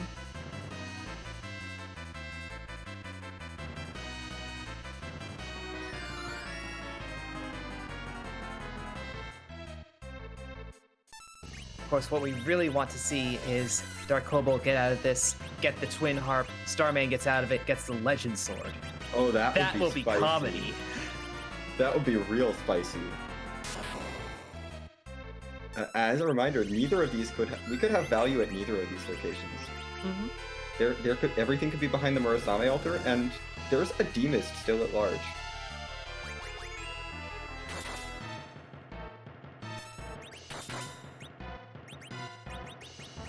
Yeah, I mean, for all we know, the entire moon is haunted. That is entirely possible. Yeah, there's been nothing up here so far. I really want to see the Demist now, just so that both runners clear this whole alt gauntlet. And then the answer was Demisted Package all along. That's actually better than Demisted Giant. Yeah, no. They've had the package for forever. That was from Fabul Defense. Yep. Neither of them could have done that.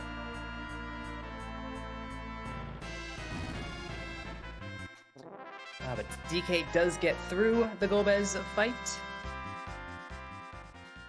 Let's see what the reward here looks like. Starman is through 3 of these alt gauntlet battles.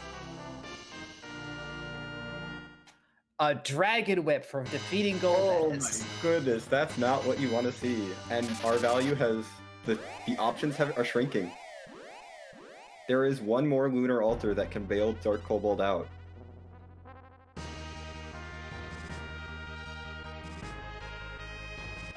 And that's... Yes, there is the Murasame altar, which is where Pale Dim is in vanilla, is the only hope for DarkKobold. Mm-hmm. Also, Heat Ray is not fun. Oh no, Heat Ray is dreadful. But Artemis arrows are real fun. Artemis arrow, Artie Bow, Hero, and Robrosa is wrecking these dragons. Yes, but can it wreck 2 in one fight? The answer is yes. Yes, especially since they're not going to be doing any Heat Ray until one of them goes down.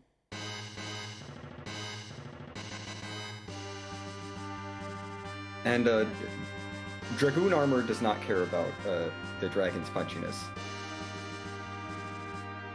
Yeah, our front line here is quite durable. Fu, not so much, but...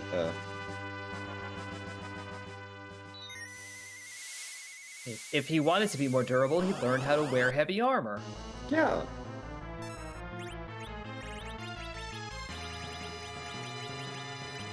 Meanwhile, here's Odin. Yeah, that is a boss. That's a boss that's kind of rude. Yeah, fortunately, this is probably the least rude of the lunar boss spots, so should be able to get the damage down. Yeah, I would say that. I think this is probably the least rude thing that we've had. And that's the value! Value from doing the alt gauntlet at Ogopogo. Starman is in go mode. Starman will have to do the whole harp check, which is very long, and will have to walk all the way back down this moon because he does not have to pass. But if this gives the Legend Sword in some capacity... Yeah, if that is a hard required harp, Starman has run away with this in the most just an incredible way of doing it. Yeah, DarkKobold needs to get some sort of key item from this Murasame altar. And just gets an illusion instead. That is nothing. It is Demist, maybe, but there's definitely Gauntlet. Yes. Gauntlet is the correct play. You love to see it. Yeah. And just immense props to Starman for seeing that Gauntlet at Ogopogo and saying yes. When I think any reasonable runner would take DarkKobold's approach and say, nah. Yeah, most runners, no. Ogopogo alt gauntlet is slow and annoying and long, and while it will take care of your whole grind, no. No, it's not pleasant. But in this case, it was almost certainly hard required. We don't know that it was hard required. You could get around it by going to the Giant of Babel, or maybe checking package or King Queen Evelyn spot. But yeah, we do know that if this can give either the Luca key, which could lead to the Legend Sword, it could give the Legend Sword directly, in which case D-Mist somewhere has the Luca key. Or if this gives nothing, we know there's a cheeky D-Mist out there. Yep, that And has a cheeky chain that gives Yeah. the Legend Sword. And that this alt gauntlet might not be required, which would be amazing.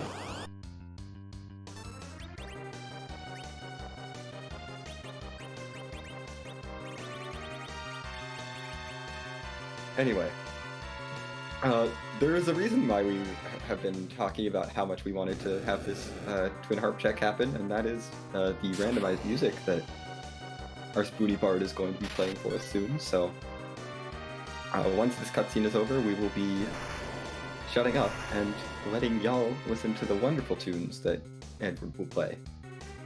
Yeah, we disregarded him at the package all those minutes ago. Finally gave him enough time to warm up, get ready. Let's see what he's got to play for us this afternoon.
And some deceptively serene music after having gone through that alt gauntlet. Getting some Link to the Past village music. And getting the Luca key. That does mean that is progression. That could be where our Legend Sword is. Legend Sword could also be on a D-Mist. But we're not going to find out where that D-Mist is because Starman has the crystal, has all the levels they need, and so we should be seeing a walk to Zeromus pretty soon.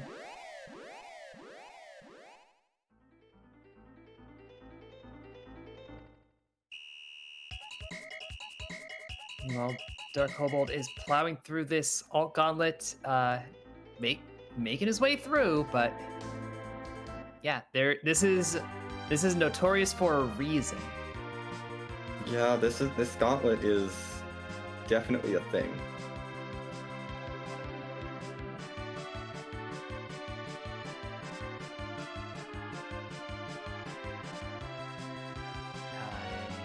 Starman, I'm not sure why he's heading down to the underground. I don't remember what was in the shops here that might be wanted to stock up. Bacchus, maybe? Oh, yeah, no, that'll do you. Or I think... I'm not sure. Maybe Ether 2s. Or definitely not the illusions. Those are not going to help against the Romus. As much as illusions are great, Blink does not do anything against the Romus. Nah, everything Zeromus does is a spell, and illusions are only good for physical attacks. Indeed. Yeah, so physical defense is not what you're looking for Zeromus, but Bacchus will help. Yeah, these Bacchus There we go. will help. And Starman has 500,000 gold. I would like to point that out. Oh, welcome to Ogopogo Alt Gauntlet. Yeah, Ogopogo Alt Gauntlet gives you a lot of money. Such a shame we don't have access to Kokol's shop to buy anything from there.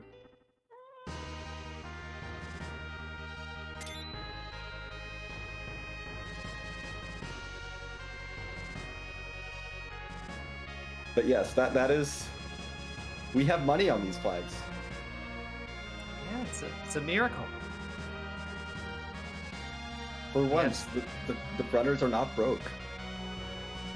I mean, after you fight Alt Gauntlet and Ogopogo, that breaks you. Yeah. Well, I suppose that would. But we do have Starman finally doing the walk down the subterrane. There's not going to be a grind on the way. Come on, we did that. No, the All Gauntlet at Ogopogo is the grind. Absolutely. We are done grinding. So we get to do the whole long spiel about why Z flags will slowly be trickling in the chat. Yep, I'm already seeing some. As we've got over 500 different sprites that Zeromus could look like and would look like, depending on what the randomization decides to provide us. Many of them done by Scala Kitty, along with Boardface and a handful of other. It could be anything. There are a lot of different sprites. Some of them are cute, some of them are not cute. Yeah, some of them are famous villains, some of them famous heroes, some of them we don't really even know what it's supposed to be. Some of them are a little more abstract. Some of them are locations. Yeah, apparently. Yeah, there's a lot of sprites.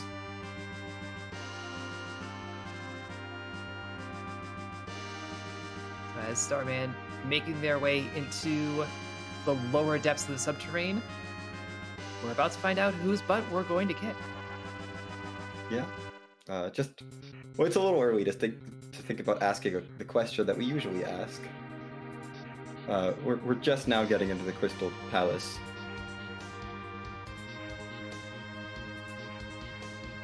But oh goodness, this is a lot of build-up for this butt. Yeah. I hope it's a good butt. Well, this is what happens when you don't have the pass. You have to do a whole lot of build-up. Yeah. The pass is just the express route directly to the button. Here we have to meander until we reach the button. Yeah. But we have arrived, so Hoppin, if you'd like to do the honors. Whose butt are we going to kick this afternoon? And how cute is it on a scale of 1 to 10? Those are both questions, yes.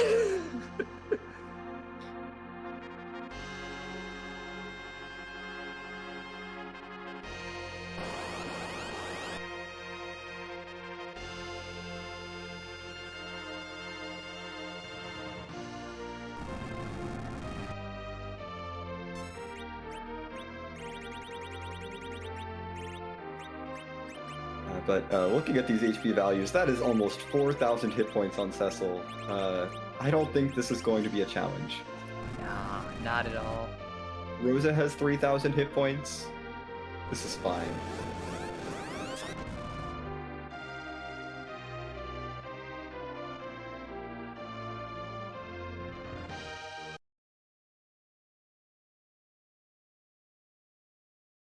Oh no, but we have butt and music happening at the same time. Oh no. Too many things.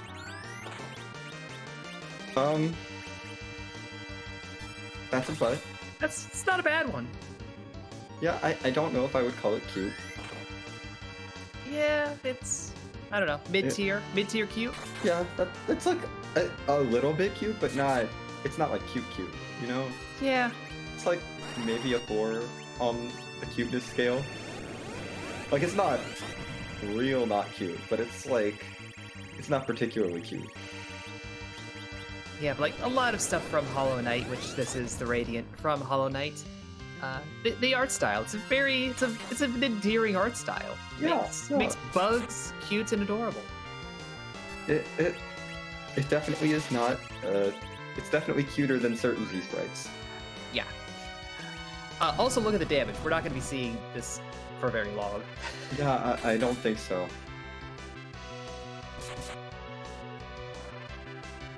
I think Cecil and Kane have words. No, they have swords. Yeah, thank you. I forgot the S.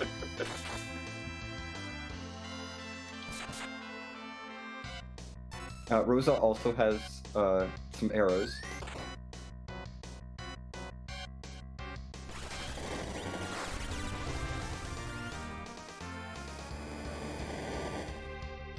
Palom has, I think, nap time.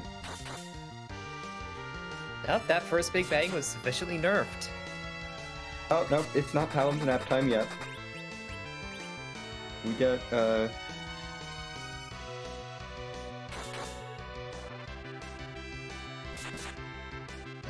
DarkKobold gets his crystal.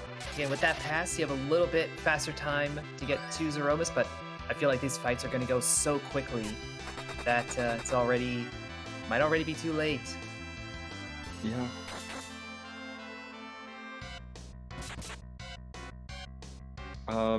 With this damage output, I'd be honestly a little bit surprised. Well, we're kind of right at that threshold where we could maybe get a second Big Bang.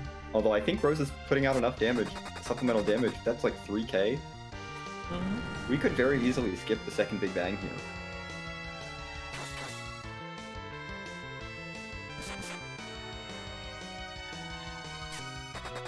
Because Cecil, Kane, and Rosa are too strong. Yeah, it is too strong, too many levels. Now, this is looking like about 10k a round.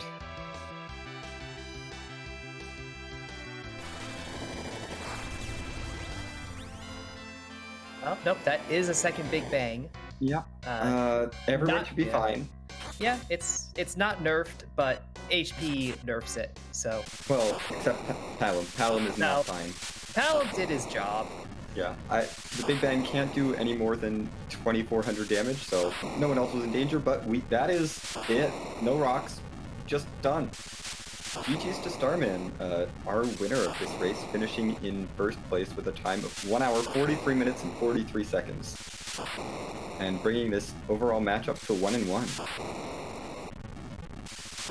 It looks like we do have Starman in here with the booth with us. So Starman, if you can hear us, GG. GG. So, bravo on looking at that gauntlet and saying yes. I'll be honest. I looked at where our timer was.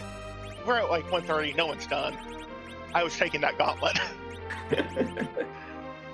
Yeah, this seed was a bit of a rude one. And a very minor spoiler. Yes, Mukiki was Legend Sword. Okay. Oh, wow. So the D-Mist that was hiding somewhere didn't have any value? Nope. Oh, good. This is fine then. Yeah, because we were kind of expecting that package would end up being just, the big brain play. That's where D-Mist with the Legend Sword would be. Because you both saw Edward and were like, no, Edward. Edward is not happening. And that was the correct move. I just went like, I was fishing for a foo there, and it wasn't a foo, and I'm like, okay, we don't have to deal with this one probably. Yeah, it turned out to be the correct play. But yeah, there's so many rude bosses on the moon. There were many. And you just chose the right rudeness first.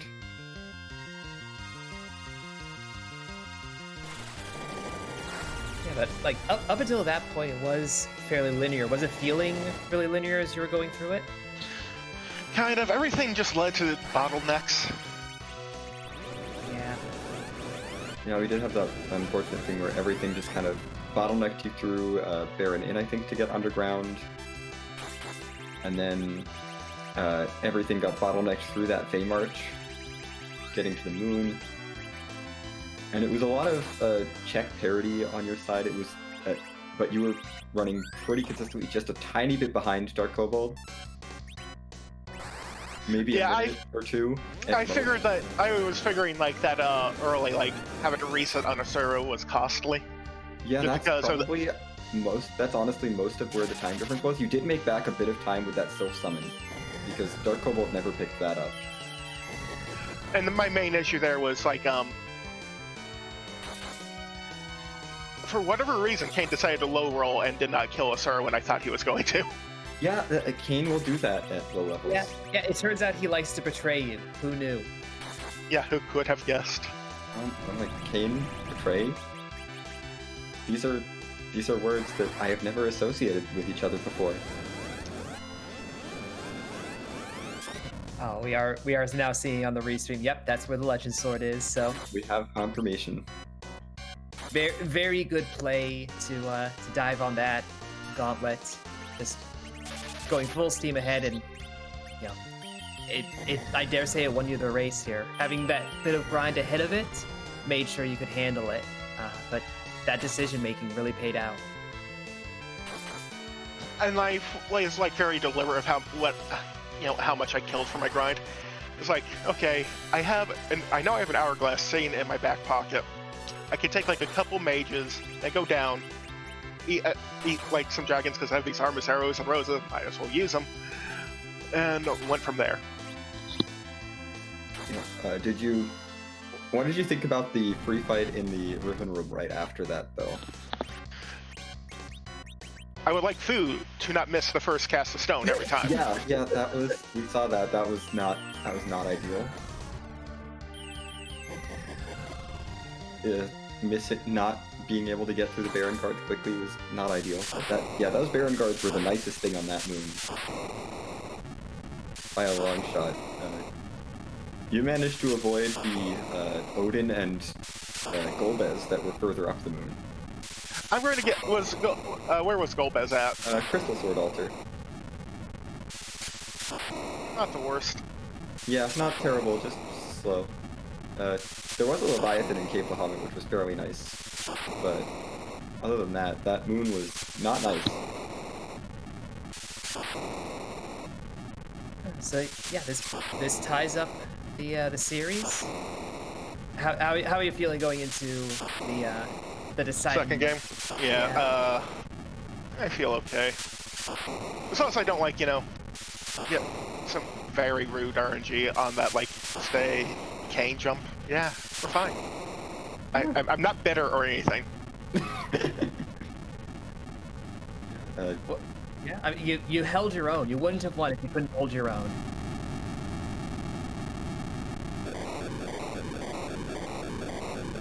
Yeah, any final thoughts on the seed before we let you go and get DarkKobold in here, who's just finished up? Not really. I'll let y'all go. GG's again on your finish and forcing a final game in this matchup. And we'll hope to see you, I guess tomorrow is when that race is. Probably, yeah. It probably actually has to be tomorrow. Anyway, I'll catch y'all later. All right. GG's again to Starman, our winner tonight. And yes, DarkKobold has just finished up with a time of 1:48.18. We'll see about pulling him in here. Looks like he is present. So DarkKobold, GG, good run on that. Thank you. Nobody is going to blame you for skipping that all gauntlet. Yeah, no. That was a very reasonable play. You were... if I'm going to lose my first match in the brackets, losing it to a hard required alt gauntlet Ogo is fine by me. Yeah, no, that was... you were definitely ahead going into the moon by a couple minutes. And then you did sort of top down with K value first before diving into the bottom well. Starman just chose to skip that K value, and for a second we were like, okay, Starman is behind unless you fade something and Starman gets the value, and that just unfortunately is what happened. Rando is gonna rando, this is... I saw that alt gauntlet and I'm like, okay, there is no possible way with two items available that both are hard locked behind alt gauntlet. And well, you saw the results. Yeah. Yeah, unfortunately that can happen sometimes.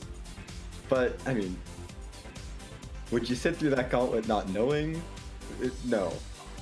I'm pretty sure if I had had a Mist Dragon into a Luca key, you would have seen me follow that all the way to the end. Even if that was not the hard lock, I would have done pretty much anything at that point almost check package or something for the Mist Dragon. I don't know.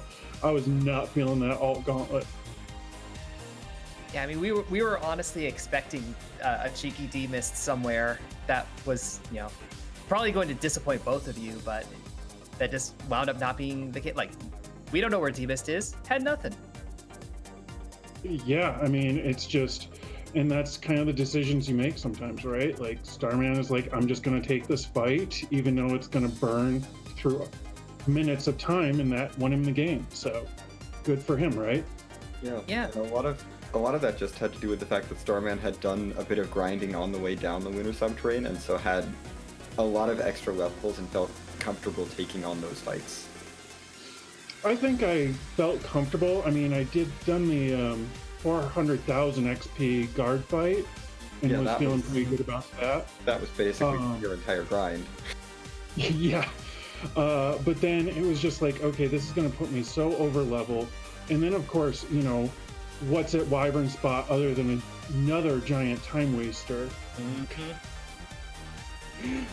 Oh, that was an interesting moon. I can't be upset about it, though. No, sometimes you just make the play that, well, it's mathematically the correct play. It sometimes just doesn't pay off. And taking a big risk like Alt Gauntlet is what can win games. So, Yeah. and that is by far, I think, the trolliest fight now in the entire randomizer. Yeah, Yes, it's definitely. definitely achieved a sort of legendary status. What a great intro to the brackets. So, Yeah. Well, you're not out of this yet. You've got one more match against Starman tomorrow. How are you feeling going into this last race of this round of 32? I think I should just hope for another Alt Gauntlet at Ogopogo. Well, I mean, if you see it next time, I think you're taking it. I think I just forfeit, even if nobody's completed it. Oh, goodness. But, So, it's funny that dominates the entire conversation. There wasn't much else to see. I know, it was very linear. You were slightly ahead for pretty much the entire seed up till that point. The difference was about the length of the big whale cutscene. Oh, wow. So, going into the guards fight, because I'm assuming, or from what Starman had told me, he went top, or he skipped all of the top of Moon. So going into the guards fight, was he ahead of me at that point? You were slightly ahead because he stopped to do a couple warlock fights on the way down and a Bogle Dragon fight. So you did get to the guard slightly ahead, and I think your Antlion kills were maybe 20 seconds apart. Okay, and it was just he was there at that must have been a really fun race to watch then. Yeah, it was very close the whole way through. And it looked like you had just that edge, especially when you got the pass out of Cave Value and Starman skipped that. And it was looking like you were going to win it, and then Alt Gauntlet happened. I mean, Alt Gauntlet happens from time to time. It does. But yeah, Well, thank you, everyone. And yeah, any other questions you have, Upton, or any final thoughts on the seed, DK, before we let you go? Go ahead, DK. No, I'm just looking forward to rewatching and seeing the fun firsthand. It was quite a race to watch. And looking forward to the rematch between you two tomorrow. And best of luck to you both. Awesome, thank you. Yep. But it does look like that'll be all for us here on Randomania. But we are going to be heading over to Free Enterprise for the Penguinator versus PK matchup that's happening right now. Yep, so as we head on over, just give another shout out to our restreamer Escorian and our tracker Ike here, handling things behind the scenes. And of course to my co-commentator Xenocat, lovely to work with you. Lovely to work with you too, Upton. It's been a blast. And so yes, we'll send you all over to that match. Remember, no spoilers. We have plenty of newspapers. Yes, use them. we are not afraid to use them. And you do not want to be hit by the newspapers. But yeah. Yeah. Until next time, thank you all for watching and take care.